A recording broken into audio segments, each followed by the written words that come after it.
자, 이 신뢰보 원칙을 보겠습니다. 여기는 거의 매년 출제가 되고 있습니다. 이쪽이 굉장히 중요합니다. 뭐 당연하죠. 국민들의 국가작용이나 행정작용에 대한 신뢰는 보호가 돼야 되겠죠. 근데 이 신뢰가 깨질 때는 뭐가 문제냐면, 뭘 이렇게 쭉 하다가 갑자기 바꿔버릴 때가 문제잖아요. 그죠? 뭐 허가를 했다가 허가를 취소한다. 또는 허가를 해주겠다고 했다가 준비 다 해놨더니 거부한다. 막 이럴 때. 일단 우리 12조에서 이렇게 되어 있습니다. 행정기본법 12조 67페이지 보시면, 행정청은 자, 이 한계는 있습니다. 공익 또는 제3자도 들어가 있죠. 제3자 이익을 현저히 해칠 우려가 있는 경우를 제외하고, 이런 경우가 있다면 신뢰보호 주장을 못해요. 신뢰보호 때문에 공익이나 3자의 이익을 현저히 해칠 우려가 있다. 그러면 신뢰보호를 주장을 못합니다.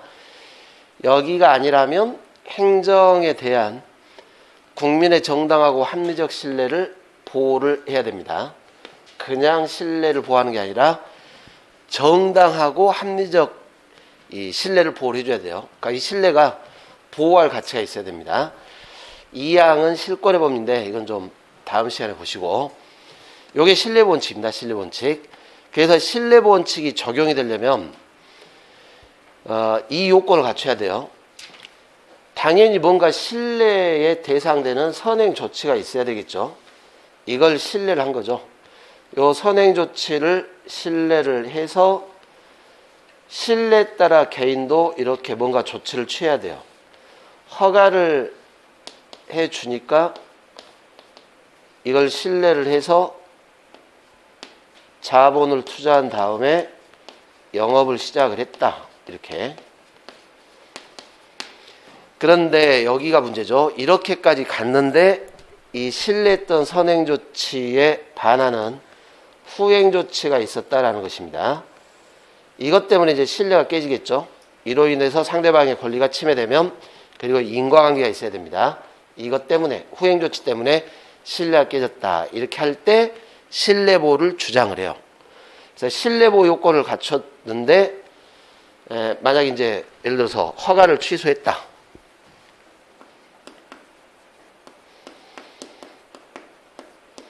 그러면 이게 이제 위법이 되겠죠. 그래서 사안에 따라 무효 또는 취소유가 되는 겁니다. 이게 신뢰보 원칙입니다. 요 요건을 잘 기억을 해 놓으세요. 신뢰의 대상이 있어야 한다. 자, 그런데 이 선행 조치는 여기처럼 허가를 해줬다. 적극적으로. 또는 뭐 허가를 해주겠다. 이렇게 적극적으로. 뭐 이런 경우도 들어가는 것이고, 아니면 하지 않겠다. 이런 거 부작위, 이걸 이제 하지 않겠다는 걸 부작위랍니다. 아까처럼 세금을 걷지 않겠다, 막 이렇게, 그죠? 이런 것도 신뢰보호의 대상이 될 수도 있어요. 꼭 적극적으로 뭘 해주는 게 아니라 안 하겠다, 소극적으로, 이것도 신뢰 대상 되는 겁니다. 대신에 이제 이런 게 신뢰의 대상이 되려면 공적 견해 표명을 해줘야 됩니다. 여기에 대해서.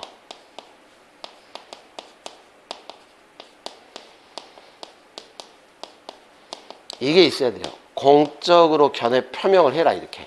행정청이. 그러니까 이런 경우는 표명했죠. 허가. 신청하니까 허가. 표명했잖아요. 그러니까 부작위 같은 게 문제인데, 부작위도 단순히 방치, 이걸로 가면 안 되고, 부작위를 하겠다라고 볼 만한 공적 견해 표명이 있어야 됩니다. 다만 이제 이 표명이 이렇게 명시적으로 할 수도 있고, 이런 게 이제 명시적이죠. 허가, 명시적으로 했잖아요. 아니면은 묵시적 견해 표명도 들어갈 수 있어요. 명시적은 아니지만 묵시적인 경우도 가능합니다. 즉, 명시적은 아닌데 그 상황을 보니까 할 것처럼 했다는 거예요. 그죠? 이게 나와야 돼요. 그래서 대개 이제 요 묵시적 견해 표명은 요 부작위하고 연결해서 자주 나옵니다. 단순히 표명이 없이 그냥 행정청이 방치만 했을 뿐이에요. 단순 방치 또는 단순 누락, 단순 무작위 이런 것들 또는 뭐 여러분 시험에 잘 나오는 착오에 의한 방치. 착오란 말은 안 하겠다 그게 아니잖아요. 모르고 방치한 것 뿐이지 안 하겠다 표명이 없죠 지금. 이런 말이 나와버리면 아무리 시간이 오래 흘러도 공적견해 표명 자체가 안 돼버리고 나중에 갑자기 뭘 해버리면 신뢰보호 주장을 할 수가 없어요. 그죠? 이게 나와야 됩니다. 명시적 또는 묵시적으로 표명이 있어야 됩니다. 공적인 표명. 자, 그리고 이 공적견해 표명은 당연하죠. 권한 있는 기관이 해줘야 되는데 책임이 있는 기관이 해줘야 되겠죠. 이 권한이 있냐 없냐를 판단을 할 때 우리가 이제 권한 같은 경우에는 법에서 그 행정기관한테 줄 거 아닙니까?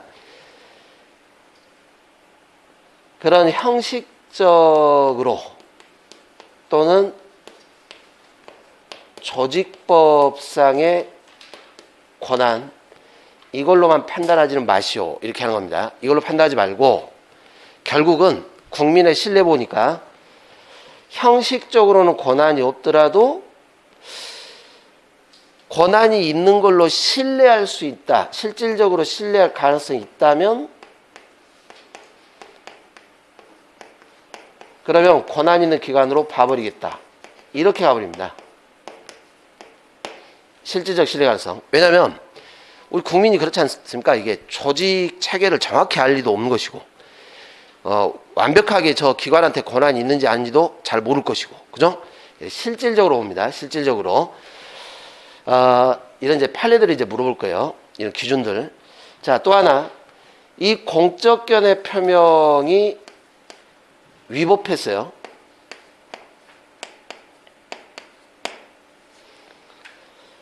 위법하더라도 현재 유효한 상태라면 그러면 신뢰보호 대상 될 수도 있어요.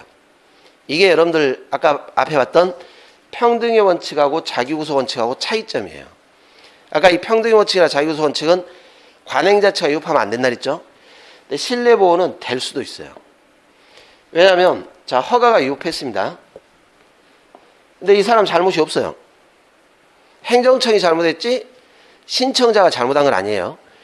그래서 허가를 취소한다. 당연히 상대방이 그런 말 나오겠죠. 아무리 위법이라도 나는 잘못이 없는데 이거 취소하면 나 이거 어떻게 되냐 이렇게. 이해가시죠? 그래서 때로는 위법한 선행 처분도 신뢰보호 대상 될 수도 있어요. 물론 이제 뒤에 이제 공익과 관련해 가지고 안 됩니다. 이거는 더 이상 해줄 수 없습니다. 해가지고 공익이 더 중요하다 이렇게 버리면 또 신뢰보호 주장을 못 해요. 여기서도 뭐가 나올 거냐면 상대방의 신뢰하고 공익이나 삼자 이익하고 비교 형량을 또 해줘야 돼요. 비교 형량. 그래서 비교 형량을 해봤더니 상대방의 신뢰를 보호하는 게 더 중요하네. 그러면 위법에도 신뢰보호 인정해 줄 수도 있어요. 근데 공익이 더 중요하다 이렇게 해버리면 위법할 때 취소할 때 신뢰보호 주장 못하게 된다 이런 뜻입니다. 그러니까 결국 이것도 다 이익형량으로 가는 거죠 마지막에. 자 이런 기준을 보는 겁니다. 다만 뭔가 유효하게 효력이 있어야 이게 신뢰를 해가지고 뭘 했다 이런 말이 나오지. 여기가 무효가 돼버리면 처음부터 아무 효력이 없잖아요. 무효가 돼버리면 신뢰보호 주장 할 수가 없습니다. 처음부터 아무 효력이 없으니까. 이 대표로 여러분 시험에 잘 나오는 게 공무원 임용이 잘 나올 거예요. 임용 결격자는 임용이 안 되죠. 임용해봐야 무효예요. 취소 사유가 아닙니다. 무효. 임용을 해봐야. 그런데 그걸 언제 알았냐면 정년퇴직할 때 알았어요. 무려 30년 뒤에. 그래도 뭐예요? 무효예요. 30년 뒤에 이거 무효입니다. 그래서 상대방이 내가 30년이나 공무원으로 직무를 수행했는데 임용이 무효라고 신뢰보호 주장해봐야 신뢰보호 주장 인정이 안 돼요. 처음부터 무효는 아무 효력이 없으니까. 네, 이런 판례들을 물어볼 겁니다. 자, 이걸 교재로 정리를 한번 해보겠습니다. 여러분들 67페이지 그 밑에 가로 1번을 보세요.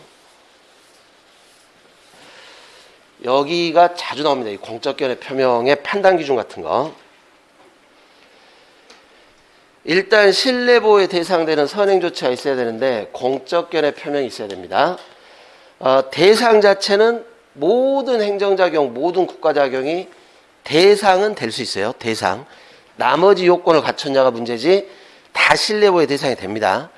꼭 공권력일 필요도 없어요. 공권력이 아니라도 신뢰 대상 될 수도 있고 뭐 부작위도 다 들어간다 그랬죠.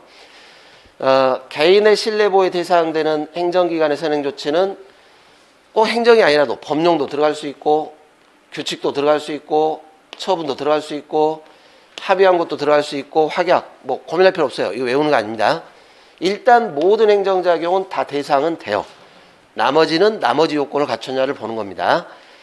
대상은 다 됩니다. 그리고 이 대상에 대해서 명시적이 됐건 묵시적이 됐건 표명은 있어야 됩니다. 그 표명이 적극적으로 뭘 하겠다 이렇게 할 수도 있고 소극적으로 하지 않겠다 이렇게 할 수도 있고 이런 것도 구별하지 않습니다. 모두 인정됩니다. 다만 뭐는 있어야 돼요? 표명은 있어야 돼요. 표명. 명시적 또는 묵시적 표명. 자, 행정청의 부작위도 대상될 수 있습니다. 하지 않겠다는 것도. 다만 이 부작위도 신뢰보호의 대상이 되려면 명시적, 묵시적 견해 표명으로 볼 수 있는 사정이 있어야 됩니다. 그래서 이런 말, 이런 게 이제 시험에 나오는 거죠. 단순 방치, 착오에 의한 부작위 이런 거는 공적 견해 표명 안 하겠다라는 공적 견해 표명이 없기 때문에 신뢰보호의 대상이 되지가 않습니다. 다 중요한 말들입니다. 자, 두 번째, 이 선행조치가 위법이냐 적법이냐도 구별할 필요 없어요. 적법 행위, 뭐 당연히 선행조치 신뢰보호 대상 될 것이고 위법한 행위도 때로는 신뢰보호 대상이 될 수도 있어요. 위법이라도 상대방이 잘못한 게 없다면. 그래서 위법도 공적 견해 표명에 해당할 수 있습니다. 대신에 무효는 안 돼요. 무효인 행정행위는 처음부터 신뢰보호할 효력 자체가 없기 때문에 신뢰 대상 없다는 점에서 포함되지 않습니다. 그리고 아예 처분이 존재하지도 않는다. 대상이 없죠. 신뢰보호의 대상 되지가 않습니다. 없는데 앞으로 할 거 아니냐 이렇게는 주장을 못해요. 앞으로 기대이익, 예상이익 이걸 이유로 신뢰보호를 주장할 수 없습니다. 신뢰의 대상이 있어야 돼요. 대상이.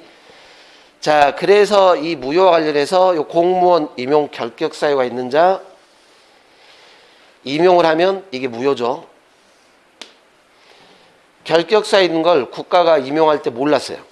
모르고 임용해도 무효는 무효예요. 이미 처음부터 공무원이 될 수 없는 사람이니까 여기 함정에 빠지면 안 됩니다. 이걸 모르고 임용을 했습니다. 그래도 무효예요. 그래서 나중에 퇴직할 때 안다 그랬죠? 막상 퇴직할 때 퇴직연금 같은 거 딱 산정하려고 딱 봤더니 어라 이 사람 임용 결격자였네? 이렇게. 그죠? 그래서 이제 공무원 임용 취소한다 이렇게 통지를 한 겁니다. 형식은 취소라고 되어 있지만 이거는 무효를 확인하는 것 뿐이에요. 취소가 아니라 무효입니다. 당사자에게 원래 임용이 무효였음을 통지해서 확인시켜주는 행위에 지나지 않는다 해가지고 이런 경우는 취소에 대해서 신뢰 원칙을 적용할 수 없다 이렇게 합니다. 자, 무효는 신뢰보호 대상이 안 됩니다. 자, 세 번째, 권한은 있어야 되겠죠. 근데 이 공적 견해 표명에 권한이 있냐 없냐 이거 판단할 때도 형식적으로 판단하지 않습니다. 원칙은 일정한 이 권한 표명할 수 있는 책임 있는 지혜 있는 자에 의해서 이루어져야 되지만, 자, 이게 중요합니다. 반드시 조직상의 형식적 권한 분장에 구애될 건 아니고 여러 가지를 고려하고 있죠. 그 담당자의 조직상의 지위와 임무, 당위운동을 하게 된 구체적 경위, 그에 대한 상대방의 신뢰 가능성, 이게 실은 중요합니다. 이게 여기에 비춰서 실질에 의해서 판단을 해야 된다 이렇게 되어 있습니다. 이런 것들이 잘 나와요. 시험 지문에. 이 권한 유무는 형식적 조직법상으로 판단해야 한다. 그럼 틀린 말입니다. 다만 이제 내가 이 권한 있는 기관이 권한이 있다라고 믿을 수밖에 없었다. 이 부분에 대한 입증은 신뢰보호를 주장하는 쪽에서 입증을 해줘야 돼요. 이거 입증 못 해버리면 신뢰보호 주장을 못합니다. 자, 결국 이 신뢰보호는 이 공적 견해 표명에 대한 신뢰에 따라 개인이 뭔가 조치를 했다는 거죠. 근데 나중에 이걸 이제 바꿀 때가 문제를 했죠. 그 후행행위. 그래서 공적 견해 표명 자체가 뒤에 이 후행행위와 관련된 공적 견해 표명일 때 신뢰보호의 대상이 되는 겁니다. 앞에 하고 뒤에 뭔가 처분을 했는데 앞에 처분과 뒤에 처분이 전혀 관련이 없어요. 그러면 신뢰보호를 주장을 못해요. 후행처분에서. 예를 들어 선행행위와 후행행위가 그 제도적 취지나 결정 단계에서 고려할 사항들이 달라요. 그러면 이렇게 다를 때는 선행행위 단계에서 여기까지 포함을 해가지고 이걸 해주겠다. 이런 게 포함이 안 된다는 거예요. 서로 다르니까 판단하는 것이. 이럴 때는 선행행위가 후행행위에 대한 공적 견해 표명으로 볼 수가 없습니다. 법령도 대상은 되는 겁니다. 법령도. 법률, 법규명령, 심지어 행정규칙도 들어갈 수도 있어요. 아까처럼 반복적으로 적용한 선례가 있을 때. 그죠? 다만 공표만으로는 안 된다 그랬죠? 이거는 안 되고 뭔가 이렇게 반복적 적용한 선례가 있어야 됩니다.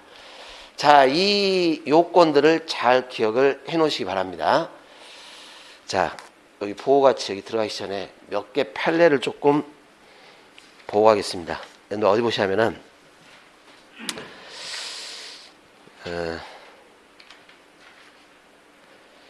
자, 68페이지에 자, 법률도 되는데 자, 뭐가 있어야 돼요? 공적 견해 표명으로 볼 만한 사정. 그러니까 이 법률이 보니까 법률을 만들 때 입법자가 국민들을 일정한 방향으로 이 법률에 따라서 이끌어 가려고 그래요. 그러니까 국민들도 그 법률 믿고 따라갔는데 나중에 이걸 바꿔버리더라. 이럴 때가 문제겠죠. 이럴 때. 이제 근데 그런 거하고 전혀 관련 없이 그냥 단순 법률이다. 그러면 내가 저 법을 알고 법을 이용할 기대이익 이런 것들은 신뢰보호의 대상이 안 되는 겁니다. 그래서 거기 줄 하나 쳐놓으세요. 법률에 따른 개인행위가 국가에 의해서 줄 쳐놓으세요. 일정한 방향으로 유인된 것 이럴 때 신뢰보호가 되는 겁니다. 이럴 때 일정한 법을 만들어서 유인시키려고 할 때 그게 아니고 그냥 그런 건 없는데 개인들이 알아서 법률을 이용해 가지고 어떤 효용을 얻었다. 이런 것들은 신뢰의 대상이 안 되는 겁니다. 자, 밑에 재건축 조합이 내부 규범이 정립됐어요. 그러면 당연히 조합원들은 총회 거쳐가지고 규범이 만들어졌으니까 신뢰를 하게 되겠죠. 그죠? 이게 갑자기 바뀌지 않을 것이다. 이렇게 신뢰하게 될 거다라는 겁니다.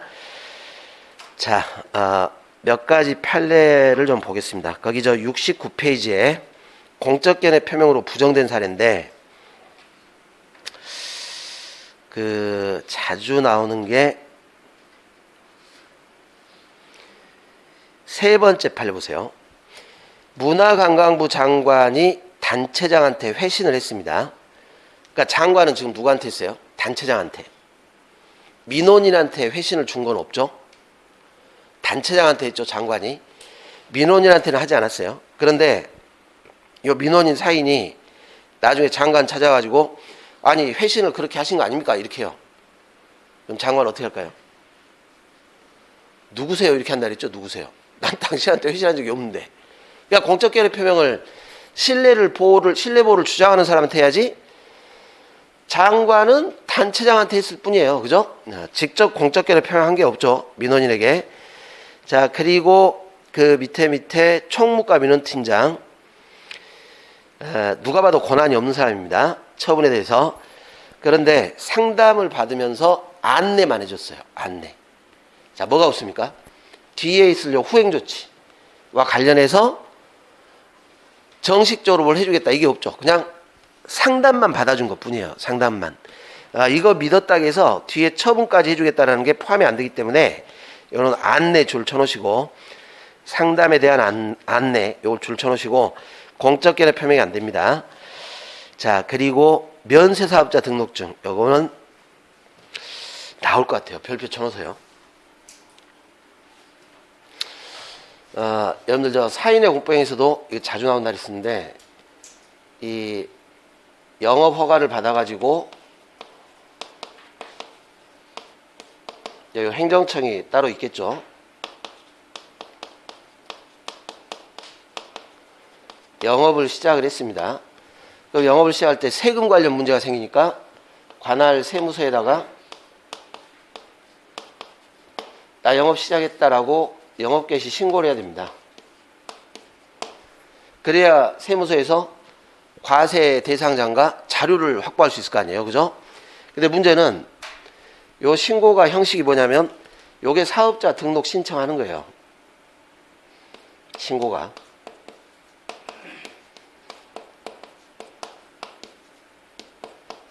요걸 신청하는 게 신고예요. 그럼 이제 세무서에서 신고를 받았으면 이제 받았다고 확인하겠죠? 여기는 신고만 하면 되는 겁니다. 신고만. 요 사업자 등록증 이렇게 교부를 해줘요. 지금 요 파트입니다. 요 파트.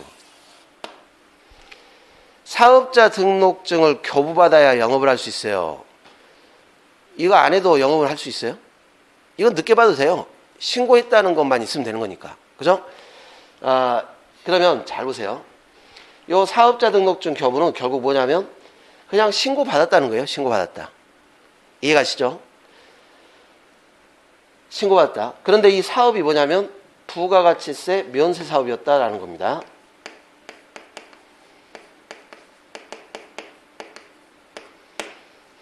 예를 들어 뭐 지금 우리 여기처럼 교육업체라든가 소규모 상인들, 그죠? 뭐 이런 사업이에요. 그래서 요걸 신고한 거예요. 내가 부가세 면세 사업 개시했다. 그러면 사업자 등록증 교부했단 말은 그 신고 받았습니다. 이 의미밖에 없죠. 여기로 끝나는 거지. 요 부가세 면제해 주겠다. 이런 게 포함이 안 되는 겁니다. 어느 날 사업이 번창해가지고 돈을 많이 벌었어요. 세금 내야 돼요, 말아야 돼요? 내야죠. 그랬더니 아니 사업자 등록증을 줘놓고 세금을 부과를 왜 이렇게 하면 안 된다 그런 뜻이에요. 이 부분은 포함이 안 되는 겁니다. 그냥 사업 개시 신고일 뿐이에요. 자, 잘 기억을 해 놓으시기 바랍니다. 그래서 면세 사업자 등록증 교부는 그냥 면세 사업 시작했다라고 신고하니까 확인만 한 것 뿐입니다.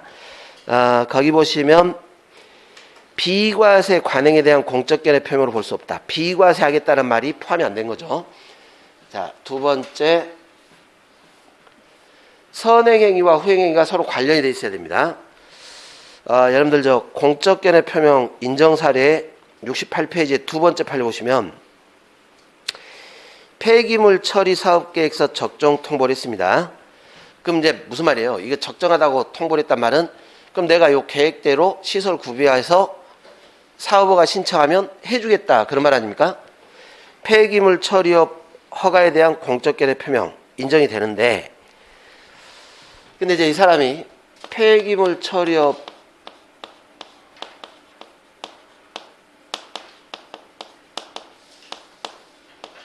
사업 계획에 대해서 마찬가지로 적정 통보를 받았습니다. 그래서 요 이제 허가를 받아야 되니까 계획대로 이제 시설을 딱 구비하려고 해요. 그리고 구비를 딱 하려고 했더니 준비를 딱 들어가려는데 요 토지가 국토이용 계획에 따라 규제가 붙어 있어요.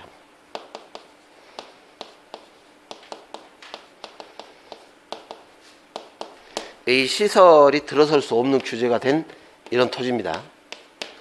그래서 요 적정 통보 받은 사람이 여기 담당하는 행정처한테 내가 이 시설을 구비하게끔 계획을 좀 변경해 달라 이렇게 신청을 했던 겁니다.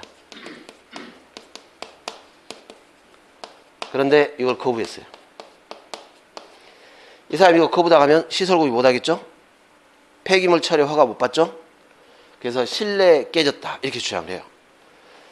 보세요. 선행행위. 여기 후행행위인데 요거하고 요거하고는 관련이 있어요, 없어요? 관련이 없어요. 판단하는 요건도 다 다르고, 그죠? 제도적 취지도 다르고. 그러니까 요 계획 적정 통보를 했다고 해서 이것까지 변경해 주겠다? 이게 포함이 안 된다. 그런 뜻입니다. 그죠? 뭐 이런 것도 마찬가지죠. 요 토지 시설 구비하게끔 형질 변경 해달라. 변경 허가 해달라. 그랬더니 요 신청했던 이것도 거부했어요. 똑같아요. 폐기물 처리업 사업하고 형질 변경하고는 서로 판단하는 것도 다르고 취지도 달라요. 그죠? 당연히 이거 했다고 해서 형질 변경 허가까지 해주겠다? 이게 포함이 안 되는 겁니다. 예, 이런 걸 내는 겁니다. 우리 시험에서. 자, 요렇게 보시고, 자, 넘기십시오. 이 나머지 판례들은 아직 여기가 이제 판례가 많이는 안 나왔는데, 이 중에 아주 대표적인 판례도 혹시 나올 만한 걸 이렇게 체크를 해 놓으시고, 문제 풀면서 몇 개 더 추가를 하겠습니다. 자, 넘어가세요. 72페이지로 가보세요. 자, 이렇게 공적견해 표명에 대해서 신뢰를 했는데, 이 신뢰가 보호를 받으려면 말 그대로 보호가치가 있는 신뢰가 돼야 됩니다. 보호가치 있는 신뢰. 근데 여기서 이제 보호가치가 뭐냐라는 건데, 여기는 이제 선행 조치를 했고, 예를 들어서 허가를 했습니다. 예, 이걸 믿고 이제 영업을 시작을 했다는 것이죠. 네, 알고 봤더니 허가가 유급했어요. 잘 보세요. 만약에 이 허가를 받은 상대방이 신청을 할 때 원래 허가를 받을 수 없는 사람인데 부정한 방법으로 허가를 받아냈어요. 그래서 하자가 생겼어요. 나중에 허가 취소할 때 이 사람 할 말이 있습니까? 없습니까? 할 말 없죠. 자기가 부정한 수단으로 허가 받은 건데. 그죠? 이런 게 없어야 된다. 이런 뜻입니다. 이런 게. 이렇게 변경을 할 때 상대방한테 귀책 사유가 있으면 안 돼요. 이 사람 잘못이다. 이게 없어야 됩니다. 그런데 여기에 숨어있는 뜻이 더 중요합니다. 이 사람 이런 식으로 신청해가지고 허가를 받았다면 나중에 이게 발견되면 취소될 거라는 걸 충분히 알고 있어요? 모르고 있어요? 알고 있죠? 자, 허가가 이렇게 취소될 거라는 걸 예측을 하고 있는 사람들은 이렇게 예측 가능했다면 예측한 대로 취소가 됐을 뿐이기 때문에 깨지는 신뢰가 없어요. 이해가시죠? 그래서 실은 이게 더 중요합니다. 설령 부정한 수단이 없었더라도 이 허가는 잘못됐고 취소될 거라는 걸 예측 가능했다면 보호가치가 없어요. 이게 더 중요합니다. 그래서 이 보호가치 있는 신뢰 의미해서 지금 선행행위가 하자가 있습니다. 이 선행행위를 신뢰를 하게 되는데 상대방이나 요 관계인에게 귀책 사유가 없어야 됩니다. 귀책 사유. 그럴 때 신뢰 보호가치가 인정된다. 그러니 선행행위 하자 있다는 걸 상대방이 알고 있었다거나 몰랐지만 중대한 과실로 알지 못했다. 그러니까 충분히 알 수 있는 거예요. 조금만 신경 쓰면. 이런 것들이 다 예측 가능성에 대한 표현입니다. 이럴 때는 보호가치가 인정이 안 되는 겁니다. 이게 없을 때 보호가치가 인정된다. 다만 이런 알았거나 중대한 과실로 알지 못했다 이런 예측 가능성을 판단할 때는 꼭 상대방만 기준으로 보지 않고 상대방하고 관계자까지 넣어서 판단하는 겁니다. 상대방 측 이렇게 해가지고 뭐 어려운 거 아닙니다. 예를 들어 신청 행위를 위임을 했다는 겁니다. 위임. 상대방이 허가받은 사람이 위임해가지고 수임자 통해서 허가를 받았어요. 그럼 그 수임자도 어떻게 됩니까? 수임자도 위임자가 위임해가지고 사무를 처리했으니까 나중에 수임자가 잘못하면 위임자도 잘못이 있어요? 없어요? 잘못이 있죠. 그러니까 위임자는 이러면 안 되죠. 나는 모르는 일이다 이렇게 하면 안 되잖아요. 그죠? 그래서 위임자만 기준으로 판단하지 않고 또는 뭐 수임만 기준으로 판단하지 않고 이렇게 위임자, 수임자, 관계자 모두를 기준으로 판단하시오 이렇게 하는 겁니다. 요게 한 번 나왔습니다. 작년에. 자, 이게 있어야 돼요. 보호가치가 있는 신뢰. 자, 그리고 신뢰보호가 절대적은 아닙니다. 자, 어디로 가시냐면 74페이지로 가십시오.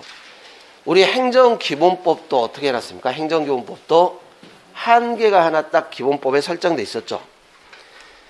공익 또는 삼자이익을 현저히 해칠 우려가 있는 경우를 제외하고 보호를 해주는 겁니다.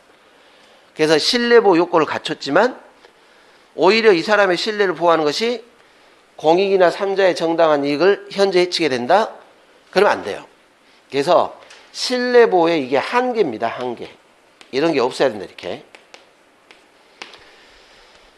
자, 그래서 이제 여기 봅시다. 제가 지금 선행조치, 공적견해 표명이 때로는 위법할 수도 있다 그랬죠? 자, 여러분들 위법한 수익적 처분을 받았는데 상대방이 신뢰를 했다는 겁니다. 나중에 행정청은 이제 적법한 처분으로 변경을 하게 될 겁니다. 자, 이 위법한 수익적 처분에 대한 신뢰는 사익이죠. 적법한 처분을 받겠다. 이걸 이제 법률 적합성이라고 표현합니다. 행정은 법에 적합해야 되기 때문에 법률 적합성에 맞게끔 변경을 하겠다. 이건 이제 공익이죠. 결국 여기서도 사익과 공익 간에 충돌이 생기는 거예요. 그럼 항상 우리는 어떻게 해야 돼요? 이익 형량. 이익 형량. 뭐가 우선한다 이렇게 하면 안 됩니다. 이게 절대적으로 우선한다. 이게 무조건 우선한다. 이렇게 하면 안 돼요. 사안에 따라 달라질 수 있어요. 사안에 따라. 그때그때 비교해가지고 만약에 이게 더 중요하다. 이렇게 해버리면 신뢰보호 주장 못하는 것이고 아니다. 이 신뢰가 더 중요하다. 이렇게 보는 경우가 생기면 변경이 또 제한돼 버리고 이렇게 하는 겁니다. 절대적으로 뭐가 우선한다. 이렇게 하면 안 됩니다. 즉, 이 법률 적합성과 신뢰보호는 대등한 동가치예요. 동가치. 법치주의에서. 그래서 이게 이제 이렇게 나오는 거죠. 이 신뢰보호 원칙이 법률 적합성의 원칙과 충돌을 하게 되면 답은 그 네 번째 줄에 비교 형량을 하라라는 겁니다. 만약에 지문에 법률 적합성의 원칙이 우선한다. 그러면 틀린 말이에요. 비교 형량이 답입니다. 자, 그리고 이런 경우도 있습니다. 공적 의사 표명 후에 사정 변경이 생겼어요. 사실적 법률 상태가 변경됐다. 그러면 때로는 이것 때문에 공적견해 표명이 이렇게 실효가 될 수도 있어요. 그러면 이제 상대방은 신뢰보호 주장 못하겠죠. 이것 때문에 실효됐는데 행정청이 잘못해갖고 이렇게 된 게 아니라 사정 변경 때문에 실효될 때 이럴 때는 또 신뢰보호 주장을 못하게 됩니다. 자, 이런 내용들이 이 신뢰 원칙의 한계 논리입니다. 뭘 하나 보고 오늘 끝내겠습니다. 자, 74페이지 거기 두 번째 판례 보세요. 행정청이 공적 견해를 표명한 후 사정이 변경됐죠. 이것 때문에 그 견해 표명을 반하는 처분을 한 경우 원칙적 신뢰 원칙에 위반되지 않습니다. 자, 그리고 제3자의 정당한 이익과 충돌하면 이것도 이익 형량을 풀게 됩니다. 자, 여기까지가 신뢰 원칙입니다. 이외에 이제 실권의 범주인데 여기서부터는 다음 주에 보도록 하겠습니다. 자, 오늘 여기서 마치도록 하겠습니다. 수고하셨습니다.